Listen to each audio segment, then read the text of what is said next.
In terms of the offer part, I'll say this. I've put together a lot of offers over the years, and I can tell you there's a few commonalities between when you create an offer, whether you're selling courses or agency services or whatever.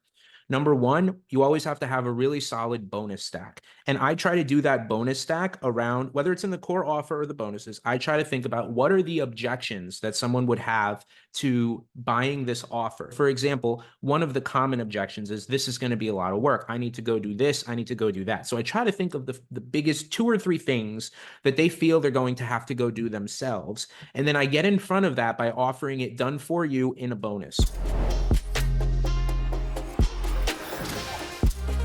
Hey everyone, welcome back to another episode of our Spotlight Sessions. I'm your host JB, and joining me today is Stefan Ciancio.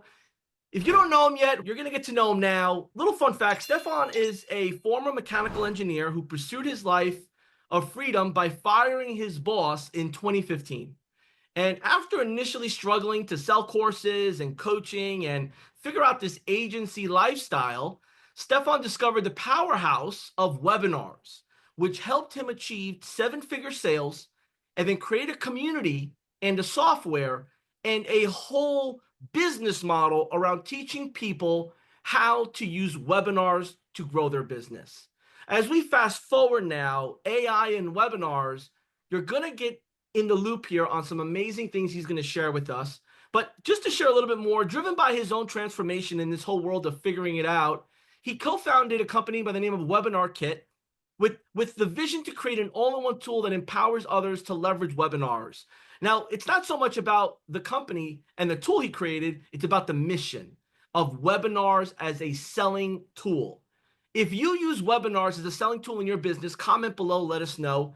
Another fun fact about Stefan is that he's been a high-level user for the past 3 years, and 2 years ago, he integrated within our platform to help and build upon the need of making it easy for members of our high-level community to use webinars in their day-to-day sales. So together, we put together an episode around AI and selling with webinars to explode your business in the modern age of marketing. Stefan and I put together 3 major points we want to drive home to you. First point is the use of AI and webinars together. The second is webinars that convert. And the third is using webinars to build authority and overcome objections. Stefan, welcome, bro. Good to see you, man. Good to see you too. Thanks for having me. We met at Onyx Singal's event in Yep. Cancun, Mexico, the Board of Experts. I got to meet you for the first time and get to know you and go through that whole flow, which was amazing. And now we're here. How you been? Now we're here. Yeah, it's great to be here. It was great to meet you a few months ago. And obviously, I love everything High Level does, everything you guys do. I think we have similar missions and goals for everyone who's listening. So it's excited to come together and share some of those. Yeah, man. And this happens every day, whether it's at masterminds that we host, we sponsor, we're a part of, we're invited to. We meet people like yourself every day at these events. And relationships like this end up being created. I know we talked a lot behind the scenes here on why we're here today and what our goal is. But for those that don't know you, and I know you have a big community and you've been in this game for a while, could you just introduce yourself to some of those that may have never heard of you or got to meet you yet? Like your mission and your flow. Who is Stefan? Definitely, yeah. I grew up in Westchester, New York. When I was 14 years old, the first thing I did was build a website where I literally sold autographs that I wrote to players in the mail, got their autograph, and I sold them online. And then I created an ebook with all of the addresses of where the players signed, and I sold that ebook online. So I guess I had internet marketing running in me since I was young because I always had that entrepreneurial spirit. But fast forward, I got a degree in engineering. I went to school in Connecticut, lived in Connecticut, worked the first couple of years out of school as a mechanical engineer, was wildly unfulfilled. I didn't like engineering. I didn't like Connecticut. I felt very bored. I knew that I was driven to do something else besides what I was doing. Basically, online about maybe around 2012, 2013, I started discovering this whole world of online marketing. And it was very different back then than it is now, obviously, as we're going to talk about. But people were selling stuff online. So I got into selling e-commerce for a little bit, and it was very different back then. But then I found the whole world of digital marketing and selling products and services that are digital. And that really appealed to me because I didn't have to store inventory. I didn't have to do any of that stuff. On my lunch break from work, I would go and I would just have all this stuff in my apartment that I would sell online. And I'd have to go to the post office every day to ship stuff. And with the digital stuff, I didn't have to do any of that. So anyway, I ended up like deciding that I wanted to commit my life to building an online business that allowed me the freedom to live and work and travel wherever I wanted and be remote. And before being remote was cool, I was interested in doing it. I ended up leaving my day job in 2015. I ended up doing a lot of things online, but I at one point had a marketing agency. I was selling courses on different marketing strategies. I was a coach. I did do e-commerce, like I said. I did blogging. So I did a lot of the different ways that people were making money online. And the way that I ended up getting a lot of traction with my courses, coaching agency specifically was with webinars. So fast forward a bit, I left my job 2015. I had the coaching business, I had the agency, and I had the courses. And then a friend of mine who was a software engineer came to me one day and we were talking about marketing. And I was showing him that some of the platforms I was using for automated webinars were just honestly at that time not good. They didn't even really like, so to back up a bit, I used a lot of automated webinars in my business, not live ones specifically, but I wanted to have a presentation that was perfect every time. It was the perfect delivery. I didn't have to go live all the time. And if I messed something up or if there was a technical difficulty, I knew that it was a picture perfect presentation every time and I could focus on the chat. So the chat was live, the presentation was at a specific time, but the presentation was pre-recorded. So they're called like live webinars really, but you could say for simplicity, automated webinars. So anyway, my business partner now came to me and he's honestly, you're talking about how annoying these automated webinar platforms are. They're missing things or they're old or clunky or outdated. They're not being updated and they don't even autoplay videos. So it doesn't even feel like a simulated live presentation. He said, why don't we build something better? So we ended up in 2019 going on a mission to build a new marketing tool that allowed people to run webinars to actually see results. And WebinarKit was born in January 2020. Obviously, that was a good time to launch a webinar platform because of everything going on in the world. And more or less, we've been running it for 4.5 years. High Level came onto that journey a few years ago, as you said, and we created an integration that a lot of, as you mentioned, a lot of High Level community members use to grow their business with webinars in a variety of different ways. And that's in a nutshell. I'm a guy who definitely likes to help others be empowered with the tools that helped me leave my job, if that's what you're looking to do, or if you want to just build some sort of business or sell more of whatever it is you want to sell. I definitely have had a playbook that has helped me do that, that I've built over the years. And I love being able to empower people with the knowledge and tools to do that as well. And I appreciate you going in depth here because there are a lot of the community's big and the internet's big. And there'll be times where I'll be in a group with people, whether it's at a family event or just other business people, and I'll say, hey, did you see that video or that post or that whatever by whomever? Oh, I Yeah. never heard of them. And it's how did you not hear about them? And it's just right. The internet's big and people have different interests. If you haven't got a chance to meet Stefan, now you got to meet him. And as you get to hear how he delivers what he delivers, you'll understand that it's not really about the product that he created, that he co-founded. It's really about the mission around the why it's important and the why it's impactful. We spoke offline and you just published a new book called The Ultimate Playbook for Exploding Your Business and Automating Your Marketing Success. Sell with Webinars.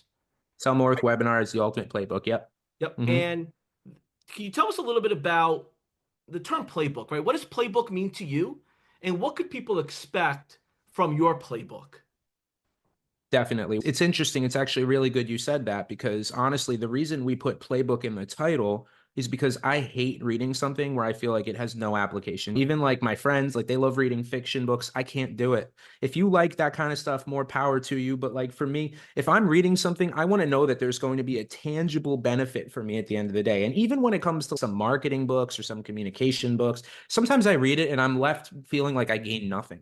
So I wanted to make this book something where it was, you get the knowledge, but it's here's how to actually implement it. You could go take what we're giving you and put it into play today to see some sort of result in your business. Simple, actionable steps, not something super complicated, not something super theoretical. Hey, here's what's working. Go take this and go implement it. You could do it in 30 minutes and go get results in your business. That's what I like. That's what I look for. So that's what we tried to do with this book. And I appreciate you sharing that because a lot of people don't know what to look for or what they could expect, right? There's been times where I've gone to either early on the library and I'll look at 4 or 5 books and I'll look at the table of content and I'll say, I don't know what I don't know, but something in this table of contents will give me what I need to know. And, Right. and with playbooks, you do the same thing. Like, what pops out? Like, what's the purpose of it? And so, thank you for sharing that. I think the biggest thing here now is how does AI play into all this? With your experience in the webinar business, in creating, servicing, and expanding people that have existing webinars, could you give us a take on your opinion, strategy with AI and webinars before we jump into the actual episode? Definitely. I think that AI, when it first came out, I wasn't really sure where it was going, but I think it's definitely here to stay.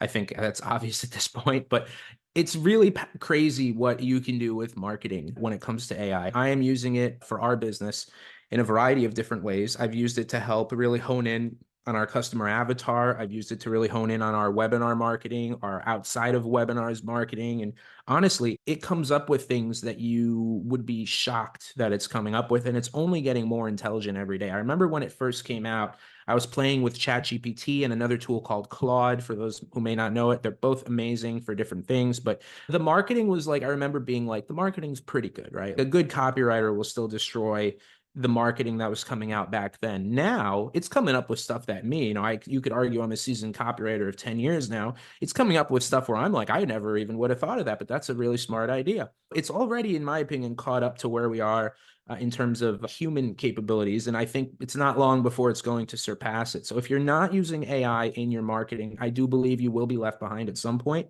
I think it's really important to start getting in there and just, it's not hard. And we can talk about it on this episode, but getting in there to just get in the weeds a bit and have an understanding of what's going on. Absolutely. And I want to now, if you're okay with it, get into the episode here because we have a lot to unpack here. And our goal, our collaborative goal here is that by the time people get done with this episode, they can take action. Definitely. And they can then do their research on you, your business, your book, sell more with webinars, purchase it online, opt into your pages, all that good stuff, right? Consume what they believe will help their business. So let's jump into topic one. Topic one is unlocking AI and webinars.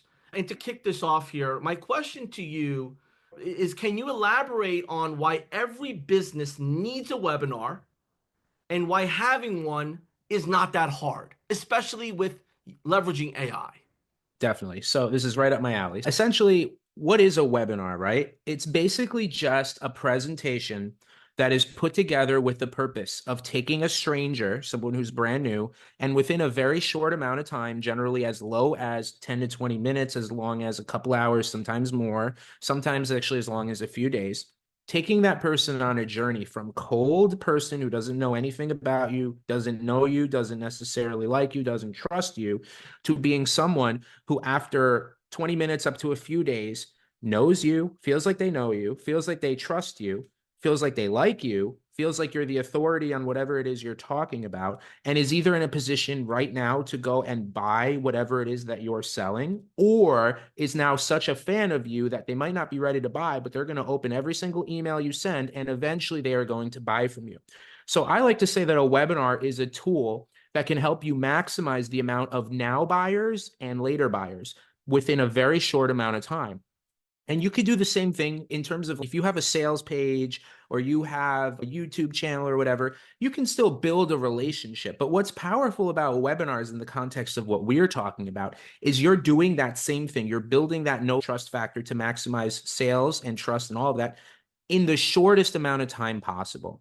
Now, in the past, to answer the second part of your question, in the past, this was sometimes it would take me 3 months to build a webinar presentation. And for some context, for some people who are new, we're talking about a specific type of webinar. There's a few people out there that have created webinar templates. We have our own that we use, but basically you have a template that you follow that addresses building all that know, like, trust factor and taking down objections. We can talk more about it over the episode, but more or less, you have to structure your webinar in a certain way. And your goal is just to get as many people who are your ideal customer avatar to watch that presentation, which can come in different forms, like I said. But back in the day, if I was going for a standard 45 to 60-minute presentation, to build the slideshow sometimes took me as often as 2 to 3 months, honestly. Now, with AI, honestly, I can get the majority of the content, good content for my webinar, in as little as 20, 25 minutes. That is a massive time saver from months to minutes. That's what we're talking about here, is that with AI, you now can get that same benefit of maximizing your now and later buyers in minutes instead of months. And I think that's the beginning of kind of what we're alluding to here. Yeah, and I guess it all revolves around the offer, right? So you have to have a nice offer honed in. With your experience, what should people keep in mind with positioning an offer on a webinar? Is there anything in particular that you could say these are one or two things you should really keep in mind when trying to create a webinar around this? Certain industries that would benefit more than others. For example, at high level, we have folks that do agency services. Maybe they just focus on building WordPress websites, but they use high level to complement the other communications. We have people that are just SaaS. They're just selling software, faceless businesses, just do it yourself. How can someone in this community start to leverage webinars instead of maybe recorded Zoom meetings and putting them on YouTube? What's that difference? Yeah, that's an interesting question. And that's something that I get asked a lot. In terms of the offer part, I'll say this. I've put together a lot of offers over the years, and I can tell you there's a few commonalities between when you create an offer, whether you're selling courses or agency services or whatever. Number one, you always have to have a really solid bonus stack. And I try to do that bonus stack around, whether it's in the core offer or the bonuses, I try to think about what are the objections that someone would have to buying this offer. For example, one of the common objections is this is going to be a lot of work. I need to go do this. I need to go do that. So I try to think of the biggest 2 or 3 things that they feel they're going to have to go do themselves. And then I get in front of that by offering it done for you in a bonus. So for example, we have a white label offer, and I can even give you a real world example here where one of the biggest objections was, I don't know who's going to do the support for my white label. So what we did is we helped build a little bit of a course in there that shows them how to actually go find people to do that for you, as well as a directory of all the people they could go just directly hire. So that makes it easy in their mind. Oh, that's easy. I don't feel like I have to go do that piece by myself. So you're always thinking in terms of what's going to make it as easy as possible for the potential buyer, for the person I'm trying to help, right? So that's number one. Another thing is people like going at stuff not feeling alone. So whether you can offer some sort of personal time on your own, some sort of person in your team to speak to that person one-on-one, group sessions every week if you want to do something like that, or even basically outside of that, you could do just some sort of group or community. So private access to a community of some sort, whether it's on High Level has communities feature or Facebook group or something like that. You can just go and offer that as well. So you're getting that whole, I have to go at this alone out of the way. That's a big objection for people. I don't want to do this alone. The second one is giving them everything as close to done for them as possible. The third thing is knowledge, right? If they feel there's going to be gaps in a few pieces of knowledge on what you're teaching or what you're offering, give like cheat sheet guides. So sometimes I'll do the cheat sheet guide of whatever. And another thing is people love physical goods. That doesn't generally come to giving them some sort of knowledge information, but if you could throw in some sort of, we're going to send you a limited edition watch, we're going to send you a t-shirt, a custom logo. People love that stuff. I don't really fully understand it, but they want that collectible. They want that feeling of, I'm going to get this. So if you could focus on those pieces for your offer, I think that you're going to start seeing good results with your offers. And honestly, just listening to your audience, right? If you start doing webinar, and you asked about putting a video on, this ties into the second point. You asked about just putting a video. If you just do a video, you're not going to have that chat feature where you can go in and actually interact with your users and find out what their pain points are, right? Because they'll be asking questions in the chat, and throughout your webinar presentation, you might be like, oh, at 14 minutes in, we need to plug a hole here because we're getting a whole bunch of confused people. Or 26 minutes in, they're asking all the same question. You're getting that live feedback that you can then go and implement back into the webinar to improve it. And basically at the end of the day, with that webinar, you're getting that interaction, and that interaction is gold. You need to interact with people to sell. John, you're an amazing networker, and I think you know how important those personal connections are, right? And you're not getting that from a static web page. You're just not. Webinars allow you to get that one-to-many selling and one-to-many communication where it is still personal enough that you're getting that connection with people. And that's going to give you a lot of that information of, okay, we have a big objection around this. Let's add this to the offer now. So that was actually, I don't know if you did that on purpose, but those two tied in really well with each other. Thank you for the compliment. And it takes one to receive one, right? So you could appreciate that.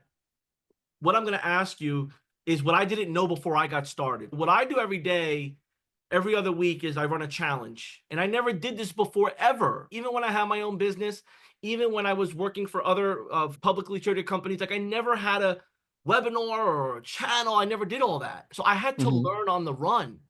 And Sure. you said this early on in your introduction about how you founded your company, your co-founded your company. Is that with Philip, correct? Yep. Phil Schaefer. Schaefer? Yep. Yep. Hmm. Was I needed a feature, and I'm not going to quote it here, but this is what I remember. I needed a feature that I can focus on the chat. So it Yeah. wasn't just being on stage with lights, camera, action. It was how can I plug the holes and give the answers when they are fresh and relevant to the audience. Exactly. And it's so powerful. And I find myself doing that now. See, thankfully, as I'm learning this, when we do our challenges, 5-day challenges, we have a community team that's looking at the chat. We're doing them live because we're keeping it within our high level community. But it's hard.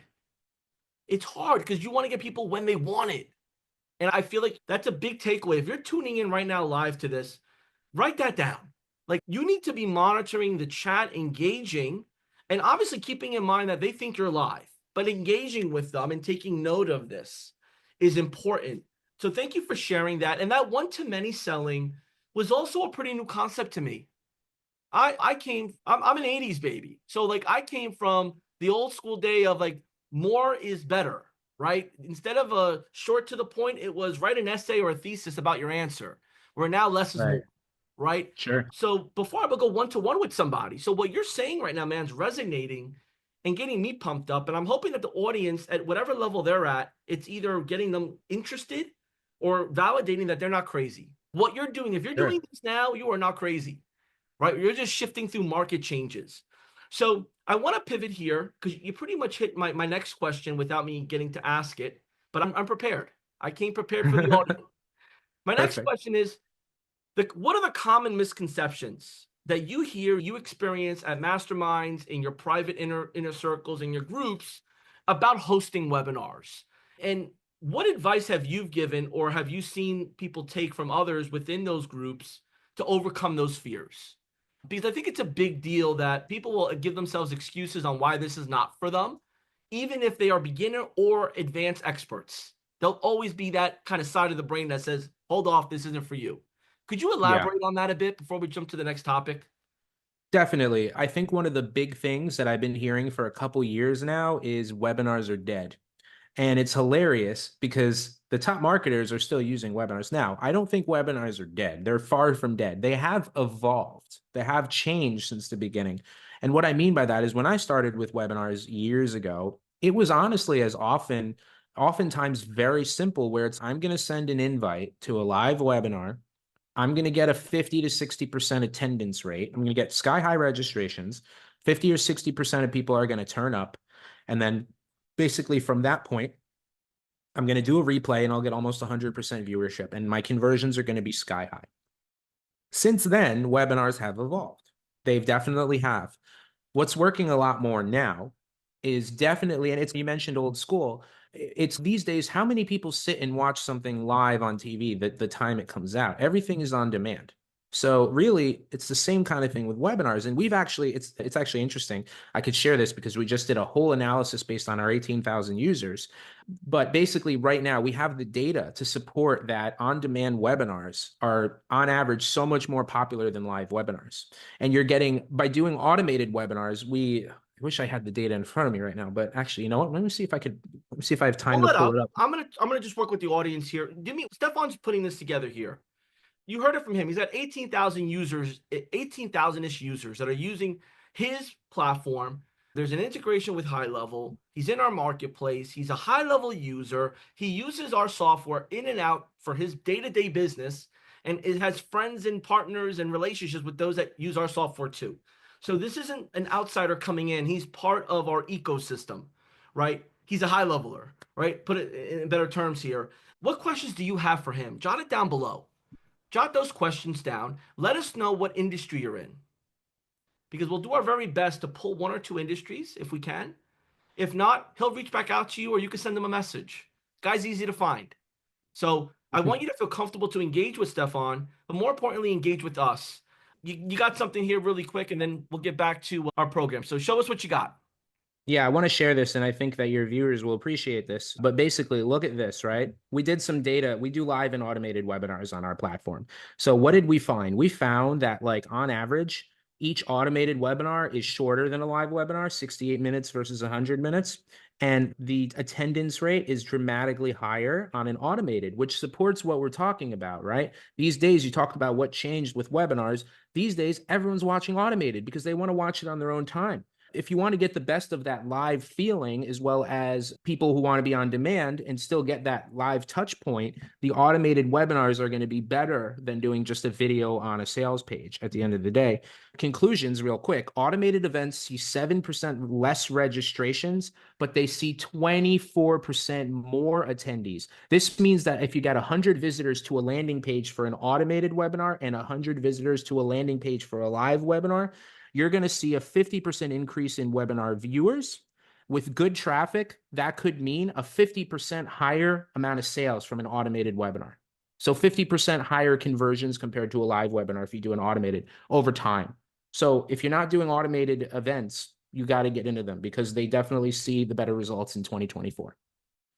So I just wanted to share that data real quick because I think it was real data from a real webinar platform. So Yeah, it's important, right? Data drives yeah, decision. yeah. Data drives decisions, and those that are new to the marketing space, and you're consuming all this content from all different angles, all different people, all different sources, you'll find that the data will tell a story versus theory and ideas will guide you in different directions. Do you mind sharing the source of that information, Stefan? Yeah, from our webinar platform. So we looked at all the webinars on WebinarKit, all the live ones, all the automated ones, and this was the data we were seeing. So this is data that you created with customer usage on your platform, WebinarKit. Correct. Amazing, man. That Yeah. says a lot in itself. And so, with that being the foundation here, what are some excuses? And again, I want to play nice here because someone may be giving themselves this type of inner talk of why this is not for them. So, I don't want to Yeah. be insulting in any way. I'm just, we know that it works because we've seen the data, we've seen other people be successful. Like you said, some of the top marketers are using this format now. So it's not Yep. like it's a magic trick or a hat trick here. But could you share with me some of the things that you hear that hold people back from taking action on just hitting record and then rerunning that recording over and over? I think it's a good question. I think one of them is the webinars is dead. That's a big one that I hear a lot. They just think this isn't going to work. But that ties into the bigger thing. They just say, oh, is this going to work for me? I think it's like going to the gym without a game plan. Like I remember I used to go to the gym when I was much heavier and I would try to lift a weight. I didn't know how to do sets. I didn't have a game plan, right? I didn't know what I was doing day in and day out. So I would go in there with no direction. So I think a lot of people think they're going to turn on a webinar and they're going to just run any sort of webinar and they're going to hope, oh, I'm going to get some sort of results. They don't get results and then they give up. So I think what would be important is telling people you need to have some sort of game plan, right? So let me give you an example. Maybe your first webinar, you get 50 people on and you close one person. Or maybe you get 50 people on and you close 0 people. Fine. Set a goal for the next webinar. You're going to get 60 people on and you're going to close 1. Next one, you're going to get 80 people on and you're going to close 2. You need to have a goal in mind. You need to be working towards something. It could be getting your first client in a month. It could be getting 2 clients the second month. Excuse me. As long as you're getting you have a game plan, you're going to be working towards something and you're going to see the big picture. If you're just going out there and saying, I don't know what to do, I don't know where to start, you're not going to really see results. And I think to answer your question about excuses, it ties into the importance of having a strong community of people, having those people that you could look up to who are getting results, whether it's a mentor, whether it's a community of people that are at all sorts of different levels, whether it's the help put out by powerful tools that help you grow your business. There's so much out there these days that can help you get that inspiration, that direction, overcome these limiting beliefs to help you get to that point where you're seeing results. But I could speak for myself. When I started doing webinars, my first webinar bombed years ago. I got a bunch of people on and I don't think I made a single sale. And I think it was with an affiliate actually. So they used I had a bit of a reputation for doing product launches at the time. And basically I had never done a webinar before. And they were like, yeah, I'm going to send you a bunch of people to your webinar. And I remember we had a lot of people on. I think it was in the hundreds, which back then it was great. You could get so many people on a live webinar. Nowadays, like I said, people transition automated. So we had hundreds of people on a live webinar. if I remember correctly, I didn't close a single one because I was just so bad at it. But I didn't give up and I became a little bit obsessed at that point. I'm like, all right, now I need to figure out how do I convert on webinars because obviously I'm not very good at this. So you just have to start coming at it from that mindset of set a tangible goal to start. It could even be I'm going to get 10 people on this webinar and I'm going to do a webinar. Maybe you don't care about sales.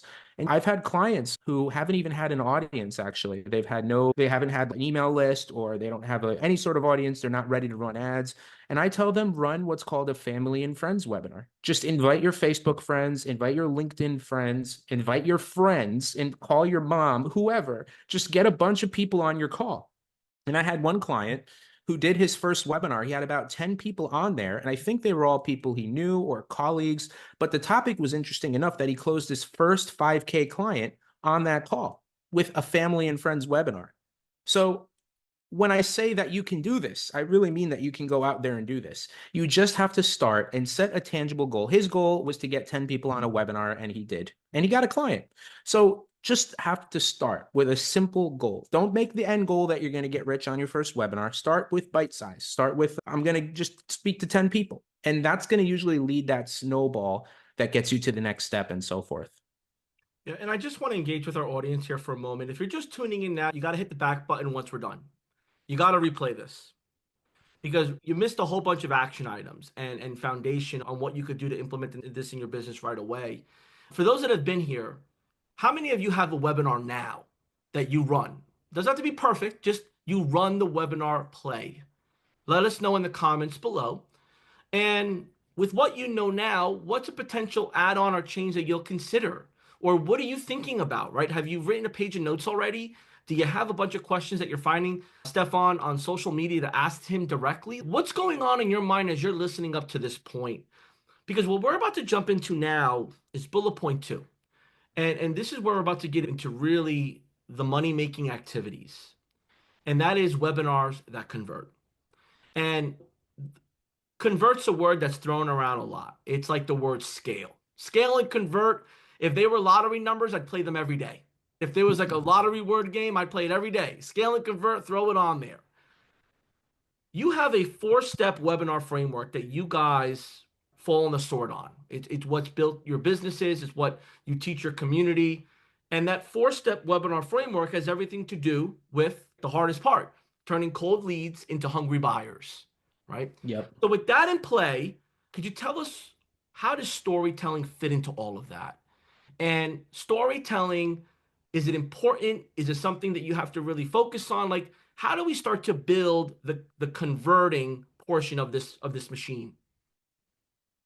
Definitely. Yeah. So, like you said, we have a framework that we follow. This is something that I have when I started with webinars, I was listening to all the greats. I listened to all the big names that everyone on this podcast would have heard. And I was like, what works from this one? What works for this one? And I just ran a lot of webinars myself and I took pieces of what worked for me from all these different knowledge sources and created our own template around that.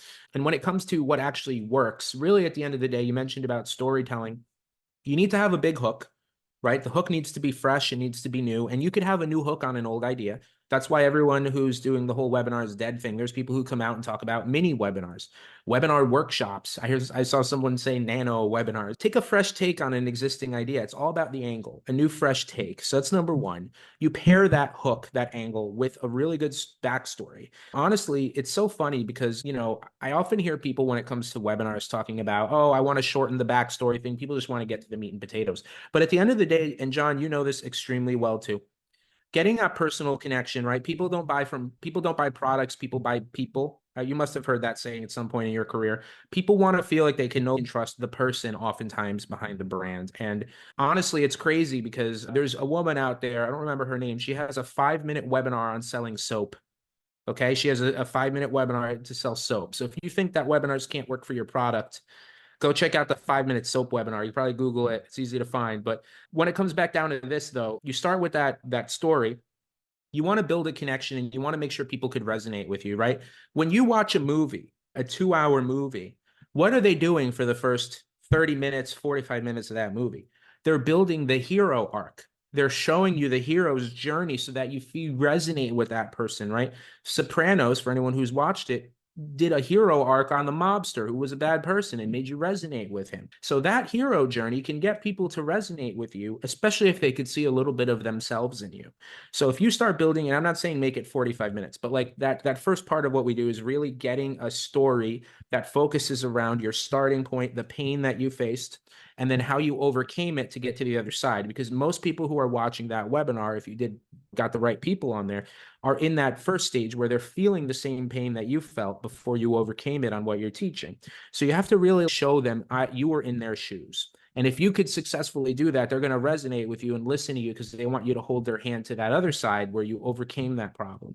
So that's why the story component is so important and why storytelling is so important. It just lets you show them that you understand them, and it lets you build that knowability, likability, trustability, right? And you could also, so you build that, you make them see that you were in the same position as them and you really understand their deep pain points. By the way, AI can help you come up with what the deep-seated pain actually is. Really powerful, actually. It goes super deep if you do it right. But then you want to show them how you overcame it. And that's when your story starts talking about your results and what you personally achieved. And if you've helped other people achieve things, that's like the story component. Then the next part of the webinar, you've probably seen it packaged as so many different things, the 3 secrets, the 5 pillars, but basically you're putting together content that helps them generally see the vehicle. So what is the big idea of the thing that they need, the big idea solution? Then it's the second part is going to be how you actually implement that big solution in a specific way. And then generally the third part, the third secret or whatever pillar is going to be the objection handling. So this is where you show them you could do this without XYZ. So to give you an example, I used to sell a Pinterest marketing course, and my big hook was how to get 1 million visitors to your business without any paid ads. So the big idea was Pinterest. So that was like bullet point number 1. And to give actually ideas on the secret, I'm sorry, on the story component, I talk about how I was struggling and I got burned a hole in my wallet with paid ads, which was all true, and that I discovered this other way and was driving a ton of visitors organically. So people really resonated with that story because a lot of people at that point had not done well with paid ads, or they were struggling to find a traffic source that converted. Google was taking too long. You find out all those points and you put them together. And if, again, be honest, right? So in my position, all of that was true. So definitely don't go out there and lie, but try to find out where you really resonate with these people.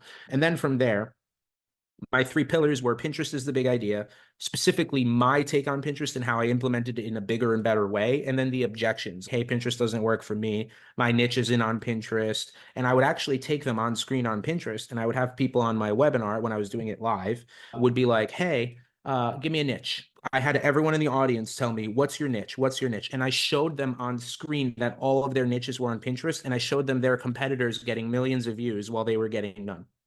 And it helped them see that this was powerful and that this is going to help them get the results that they were looking for. So that's in a nutshell the first parts. You have your hook, you have the story, you have the pillars or secrets, and then you have your close, right? So this is where you bring in the offer.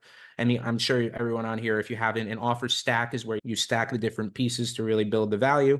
And at the end of the Stefan, day, not to interrupt you on purpose here, but by design, we have a lot of new people that watch and listen to this because this is, if somebody's watching it now, it's live on our social channels, but it's also live, not live, it's also published on Spotify, Apple Podcast, all those different elements. And we find that people best listen to this while they're either working out, long drive, or just disconnecting from like the computer work. So got do it. you mind just going a little bit in depth for someone that doesn't have that back knowledge base of maybe coming from other softwares or other framework learnings on the vehicle and what you touched on at like a basic level? Yeah, definitely. So whatever it is that you sell, right? In my case, it was I'm teaching people in the Pinterest example, I'm teaching people about a new way to get a ton of organic visitors. So the way that I present that knowledge is a big hook, get 1 million visitors without any paid ads. That's the curiosity that draws people in. Now I'm going to reveal the big method, which is Pinterest. That's the big idea. So it's, hey, oh, Pinterest is amazing, right? And then I go, here's what do I add to the equation? Because then they could just be like, oh, I could go do Pinterest. What's the word? I could go do Pinterest myself. I don't need Stefan. But then you have to tie it to what do you bring to the equation? So I use Pinterest in this specific way that I developed. Then I share a little bit of details about that. Then I get into okay, cool. They're sold on Pinterest. They're sold on me, why they need me involved in this equation. And then I break down all their objections. So what are the top 3 to 5 things that are going to stop them? A, my niche isn't on Pinterest, whatever those reasons may be. I systematically go through those steps. Then I get to my close. Then I'm like, all right, now I'm going to present my offer because if I've done my job correctly, I've gotten them to a point where they now know who I am. They know I've been in their shoes.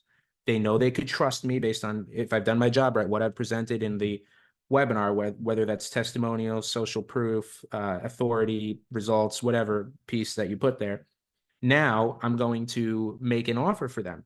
I've shown them everything. They should hopefully see by this point systematically I've taken them from curious and skeptical to trustworthy and excited and inspired to take that next step.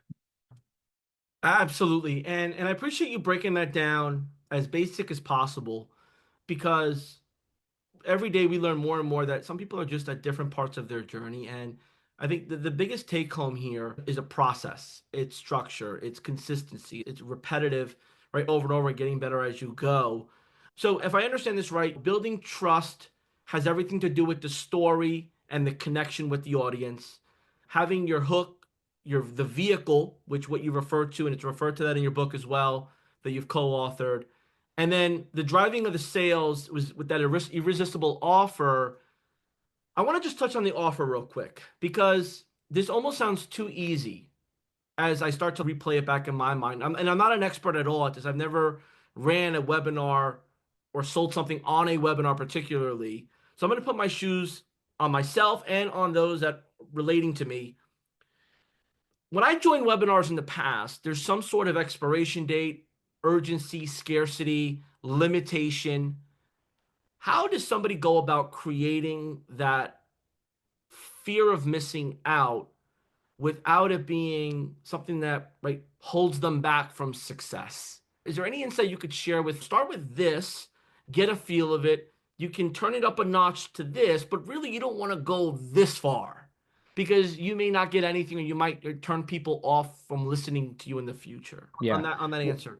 So I think like I'm just trying to think about when we say not taking it too far. For example, of a newbie maybe doing this, right?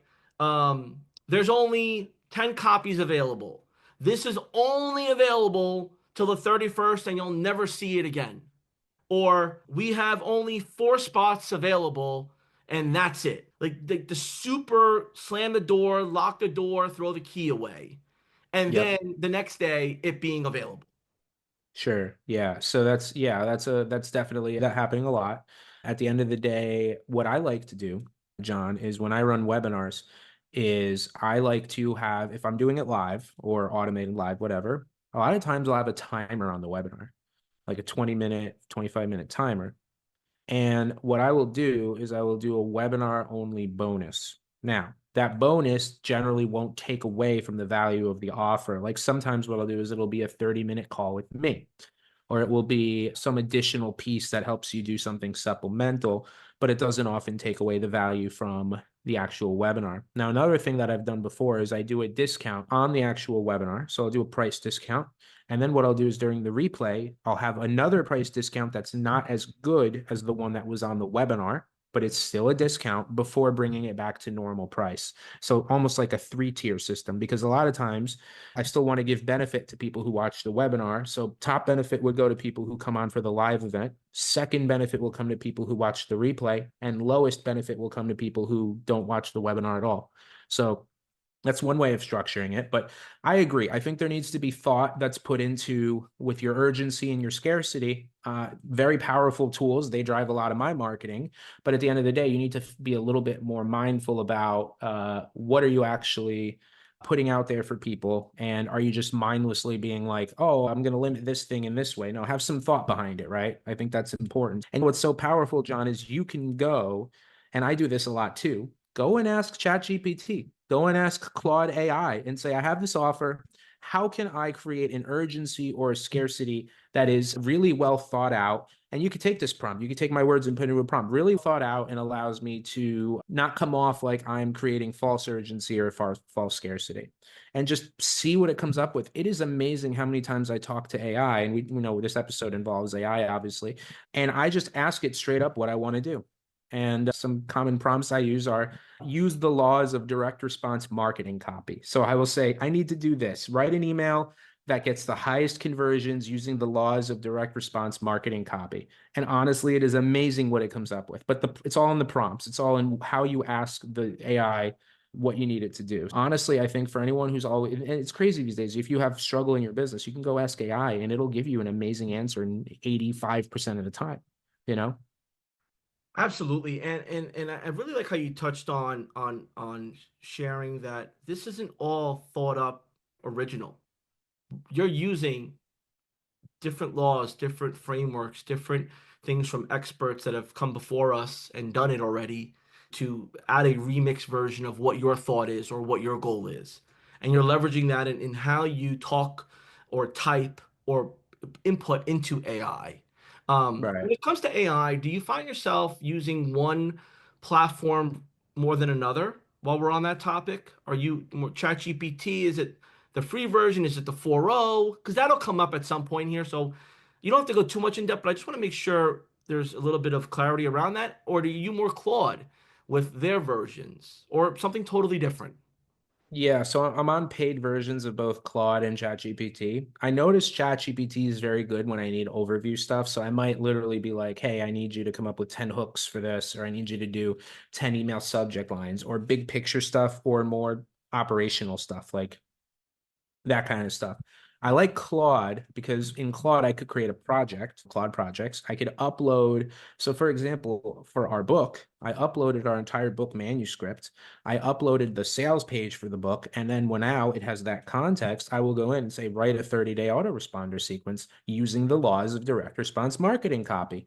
And it'll write the 30-day autoresponder sequence. It's so powerful and it's amazing what it comes up with. Some stuff that I still have to go in there and make edits, but for the most part, it could do as much as 80% of the work for you. You could do the same thing. So while we're on the topic of webinars, I use Claude for webinars. Honestly, I was thinking one day, Claude lets you upload stuff. I took our 7-figure webinar template, I uploaded it to Claude, and then I paired it with a one pager about so for example, with the Pinterest stuff, title of what I'm doing, a little bit about the offer, a little bit about the backstory, and I say write the webinar, and it slide for slide will come up with the details for the webinar. Now you have a webinar in, like I said, 20, 25 minutes versus months. Now you just have to take that content and put it on slides. And if you want, you could hire a designer. There's also AI out there for design tools. There's one called Presentar that will take your slide content and make it pretty. That's an AI tool. So that's powerful. And yeah, so I do a lot of Claude, a lot of ChatGPT. One other tool that I like is someone showed this to me. Actually, Colton Haven showed this to me. It's called Pickaxe. And this is really cool because you can go and create your own prompts in ChatGPT, Claude, whatever. Like you could take your own framework and then you could sell that framework. So, for example, I could create like a one-stop shop for, hey, build webinar builder. So you come in and you enter a few things and then it'll go in and build the webinar and you pay me on Pickaxe versus going to pay Claude or ChatGPT. So, John, you could become a seller. I could become a seller of an AI tool now that is like a customized version of Claude or ChatGPT. So that's another cool piece of technology that can help people. I'm mainly focused though on myself with Claude and ChatGPT at this point. Those two of Claude specifically is just great for copy because of the amount of context that you can give it. If ChatGPT ever came out with a projects feature, I would be very curious to see how its algorithm and how its engine would do. I have a feeling it would do even better than Claude, but I think Claude wins right now just because of how much data you can give it and how much you could store in there. I do. And I also got to meet Colton Haven briefly at Anik Singhал's event, the board of experts. And could we just talk a little bit we'll get to that right after. There's so much I want to unpack. And I know I you've know. been very respectful of your time and I appreciate it. But I just want to make sure this audience leaves with no reasons not to take action. So, hmm with that on the top of my mind, you've mentioned a few times here the law of direct response marketing, right? And someone that is listening to this that's not familiar with what that means can Google it, they can look it up. But in relation to the law of direct response marketing, could you share a little bit about some of the metrics that somebody should focus on or at least be aware of when assessing the effectiveness of their webinar? Definitely. So it's such a It's a little bit of a difficult question because at the end of the day, a lot of it has to come down to what kind of traffic do you have, right? So if you've got a warm list, meaning you have a list of people who already know you and you mail that list, the conversions of the landing page, meaning the page that people are going to register for the webinar. So if 100 people go to that invite page, on warm lists, don't be surprised if you get up to 80% conversions, meaning 80% of your warm list will go register for the webinar and you might get 50% attendance, which these days is really good. If you send a cold email, so you're messaging people who have no clue who you are, you might get 2% of people that who go to the landing page opt in. So it could be a very wide range. I think that when it comes to the webinar itself, though, on cold traffic, the standard, so let's say to an automated webinar, so this is a good metric. So meaning so if you have 100 people view your cold webinar, you generally want to convert at least 2% of them. If you're selling something high ticket, meaning 500, 1,000, a higher, you generally want to aim for 2%. That's a good metric for cold traffic. Again, if you have a warm audience, those numbers are going to be much higher. A lot of that trust is already built. But if you can get 2% on a cold webinar, we generally say that you should be on the path to being profitable with paid ads. There's a lot of nuance to this. Obviously, that's why it's a difficult question, but I would say for cold traffic, aim for that 2% conversions on an automated webinar. If you could start with that in your head, aim for that. And then when you do that, maybe you have other stuff that you sell them on the back. So even if you're breaking even at 2% on your ads, you now have that list of people that you paid for, you acquired for free or at profit that you can then go market to continuously. And I appreciate you just being straightforward that there are a lot of variables in this. And this is a topic that could be an episode of itself. We've covered a lot in just these two bullet points. And to our audience that's listening in, let us know what stands out to you. What is one or two things that you're going to take and run with right now in your business? Whether it's using the webinar function in high level, whether it's using WebinarKit, whether it's using another platform or program, whether it's joining communities around webinars, whether it's consuming or watching other existing webinars. Let us know what's the next 2 to 3 steps that you're going to take. I want to jump into this third bullet point, which is using webinars to build authority and overcome objections, right? Purchasing happens in the subconscious part of the brain. What can we do to bring the subconscious front and get people to make decisions that they're not going to ask about a refund policy or a 3-day cancellation or bash you because they felt like they bought out of impulse and there's no way out, right? So could you share a little bit, again, because we have this wide variety of audience, could you share from a basic level and then take this uphill to an advanced expert level, please, when you just discuss authority and objections and webinars and leveraging AI to help you through that path as we wrap this up here? Definitely. So you're talking about the old buyer's remorse, really, at the end of the day. It's so interesting. When I started, I was very pure direct response marketing, meaning how do I get the sale? How do I get the sale right away, right? As I've progressed, I've learned that direct response marketing is extremely powerful, but when you go to exit a company, I'll be honest, I'm not the expert when it comes to acquisitions or anything like that, but one thing I've learned is that when you go to exit a company, when companies look at you, they oftentimes, or venture capitalists or banks or whoever, or people that acquire companies, they want to see that you have brand presence. They're not necessarily caring that you're spending X a day on ads and making Y. They're there. How do you build something for the long term? Do you have brand visibility? If you get Google, do you show up? Do you have testimonials, positive people who use the platform and rave about you? Do you have word of mouth? Do you have these different pieces that make you a stable company, a stable business? So that's, for me, was really important when it came to WebinarKit, was making sure that we had a brand. And we do have a brand now. People know WebinarKit. People talk about it. You Google us, we have presence. We have different companies that recommend us, talk about us, right? And I think direct response marketing needs to be paired with brand building. And what do I mean by that? How do you do that? John, it could be as simple as making sure that your website ranks in Google when people see a webinar and then they watch your presentation and your course or whatever it's called, they go to Google you. If you're nowhere to be found, that doesn't build any trust. That builds zero trust. And I'm seeing more and more people in the direct response information marketing world doing this now. Like they'll have a trust pilot, they'll have something that helps build a little bit more trust that you are a real person with a real brand. And so, number one, optimize your Google presence. Number two, something that we started doing is when people Googled our brand, because we had, and this is actually an interesting tidbit, a little outside of webinars, but when we run ads to our brand, we realized so many people no longer click on the ad on Facebook, but they will see, oh, this is an ad for WebinarKit, and they will Google us. So what did we do? We started running ads, Google ads, over the keywords WebinarKit and WebinarKit testimonials. So now we have something that pops up. If you type in WebinarKit testimonials, it'll say WebinarKit testimonials. What are 18,000 business owners can't be wrong?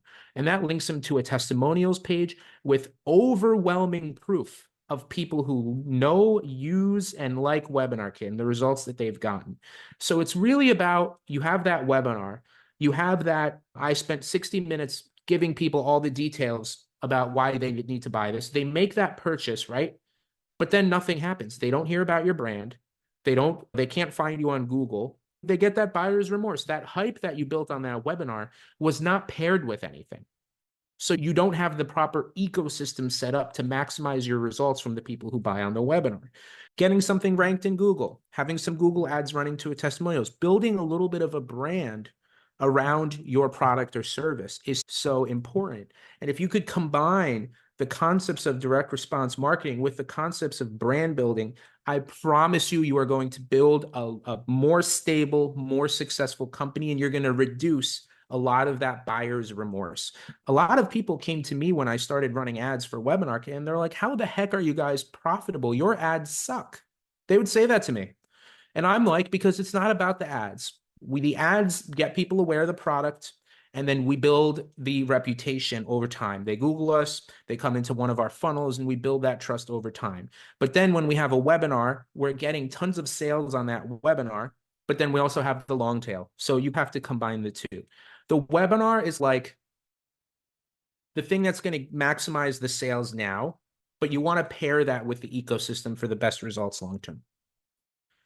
I know it's a lot to unpack on one call, but I hope that gives people at least a good understanding of where to start. I have to mute myself because I'll interrupt you over and over. So my mute button was I didn't get to it quick enough. It's a lot, and there's a science behind it. There's a human element behind it, and you shared a bunch of examples today on how AI can supplement and help you during that content curation phase, during the relatability, observing the chat, using the data points that you grab from your stats to understand the story, maybe ask AI to help you elaborate on the big picture of it. And then, like you had also mentioned, the messaging, the nurture campaigns, using AI for the nurture campaigns, using AI for the copy, using AI to leverage the knowledge about the different laws of marketing and how it applies to what your product or service is. Yep. On and on, we can go on. And I think the biggest thing here is for the audience to realize that this is not just going to hit you in the head and say, hey, you got to do it. You came across this episode because the algorithm believes that this is something that's valuable to you, or you follow our channel, you're a high-level user, and you appreciate our guests that come on to share their stories and share what they do to grow their business within our ecosystem as well. So I appreciate you going in depth. I appreciate us almost right at the tail end of the time that you said that you've had for this to really go all in on it. As we start to wrap this up here, could you share a little bit advice to someone that's brand new entering the high-level ecosystem, someone that's in the mid area where maybe they've received their gold award, their platinum award, or now their diamond award with 1,000 sub accounts, gold award, 100 sub accounts, platinum award, 500 sub accounts, the new diamond award, 1,000 sub accounts. And then to those experts that are like super behind the scenes, white label, that no one even knows they exist, but they listen in and they watch in our community because they're one of us. We're one of them. You might just unpacking that for those three types of listeners. Absolutely. So if I were brand new and I was starting at nothing and I entered the high level ecosystem, I would create my sales page or whatever it is, my brand. I would do that. That would be the first thing that I did so people could find me. I would also set up retargeting ads to that page because, again, you might not be getting a lot of organic views yet, but you want to have that set up so that if someone does Google your keyword, and you probably won't spend anything at first, right? But if you set it up $5 a day, you probably won't spend any unless people search on that keyword anyway. So I would start there, right? So if anyone does Google you, they'll at least start getting retargeted from the get-go. That builds that brand. The next thing I would do is build some sort of webinar. And I would literally start doing organic marketing on Facebook, on LinkedIn. And I would start doing weekly LinkedIn events, Facebook events, and doing a weekly webinar where I just invite people to my webinar. I get good at running that webinar. My first one's going to be shaky, but over time, I'm going to get better and better. And I'm going to polish eventually an automated webinar that converts. And then I'm going to run traffic to that automated webinar. Now, the mid tier, I would say you're probably doing something right. If you got as far as you got, like you said, I think you probably have most of the pieces to the puzzle in place. You're probably doing a good amount of that branding, or you're doing a good amount of that direct response. So I would ask yourself, which one are you doing more of? So if you're doing more direct response, like webinars and straight sales, where can you improve your branding? And if you're doing more branding, where can you improve your direct response, right? Maybe you're doing the sales page and you're doing ads and you have good branding, but you're not doing webinars. Now you need to add on those webinars, right? Now, for the hyper advanced people, that's a complicated one because I think that at the end of the day, if you got to that level, things are going really well. So I would probably say at that point, it's going to be more of a nuanced approach. So clearly a lot of what you're doing is working. At that point, I would probably be really looking at your data. There's a lot of tracking software out there that'll tell you exactly where your sales are coming from. And at that point, it's probably going to be tweaking certain things, like maybe that you have you get an attribution software and that Facebook ads is performing better than Google ads or whatever. So you just incrementally improve your budgets in the area that are working and lower your budgets in the area where they're not working. And if you're at that high level, just totally organic, meaning that you're not running any ads yet, but you have this massive audience, I would say start running some ads because generally, very rarely do you hear of someone who really scaled to the next level with just organic. You could do extremely well with organic, don't get me wrong, really well. But if you've done organic and you're super advanced and you're at that highest level, like you said, it might be time for you to step into doing some sort of ads because you already have that audience, you already have that warm list. Ads are going to actually be double easy for you because the algorithm is already going to know what type of people to feed you. Appreciate that. Thank you. Because this is feedback that I've received. John, what you're giving is like just in the middle. What about the newbies? And then those that we go to newbie, they say, what about us? We're at a different level. So thanks for just unpacking that part. That helps tremendously. Look, as we wrap up today's episode, I want to just take a moment to recognize you and just say thank you. Thank you for building on the high level platform. Thank you for making the app available, just investing, right? This isn't just a one and done. We have a pretty intense process that you've gone along with over the years with the app and implementing and compliance and so on and so forth. So appreciate you doing that. And thank you for sharing your insights on using webinars to build the authority, to overcome the objections, to bring in new customers, like the revenue generating stuff that people want, not the fluff. That being said, you got a book that's out or about to be out, depending on when someone's watching this, and you got a challenge. There we go. Where can they find it? Where can they find you? How can they network with you within the high-level ecosystem? Could you share a little bit about that? Definitely. I would say first thing, my website, stefanciancio.com. You can find a lot of information about me there. Com is our software platform. You'll be able to find all information about our products and especially our book and our webinars and that kind of stuff there. And then, like you said, I'm active in the high-level community. WebinarKit gets tagged quite a bit, so I'm usually in there reading the comments and seeing what's going on. And unfortunately, I didn't make it out to the conference this year, but I will be there next year. And yeah, so that's how you can get hold of me. Yep. So you guys I'm on Facebook. Shoot me a friend request. I'm easy to get hold of. Yeah, because sometimes people, I find that our guests sometimes they're Instagram mostly, or they're LinkedIn mostly, or are you mostly Facebook Messenger, Facebook? Help us understand that part. Honestly, you could get me on Facebook. You could get me on Instagram. I will say that sometimes messages go into the other folder. Leave a comment somewhere. But like I said, I'm easy to get a hold of. So try Instagram, try Facebook. Generally, you'll be able to get me. So. It's good to know that it's not only my messages that go to the other folder. So that's good to hear. No, these days, I think messages fly so much, it gets a little tough for everyone. The AIs beat us to it. So true. Look, for our audience, thank you all for tuning in, for investing your time with us today. Your support means the world to high level. We appreciate your business, but also to our guests, because as they unpack this the best feeling is to know that they're impacting, helping other people.